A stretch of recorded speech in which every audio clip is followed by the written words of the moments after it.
Hello everyone, ఎప్పటిలాగే నేను మీ ముందుకు వచ్చా ఇంట్రెస్టింగ్ ఫ్యాక్ట్స్ తీసుకొచ్చా. అండ్ ఈరోజు మళ్ళీ మనం కెనడా గురించి మాట్లాడుకుందాం. మనకు క్రిస్మస్ అంటే గుర్తొచ్చేది Santa Claus.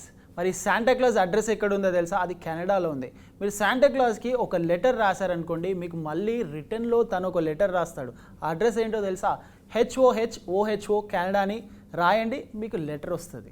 And second interesting fact, Canada దేశంలో 56% ఆఫ్ ద అడల్ట్స్ ఎడ్యుకేటెడ్ ఉన్నారు. ఇది ప్రపంచంలోనే అత్యధిక పర్సంటేజ్.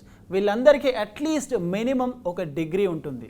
వాటర్ హిస్టరీ గురించి మనందరికీ అసలు తెలియదు. 2 బిలియన్ ఇయర్స్ ఎగో పుట్టిన వాటర్ని కెనడా మైన్స్లో కెనడాలోనే కనుగొన్నారు. చాలా ఇంట్రెస్టింగ్గా ఉంది కదా.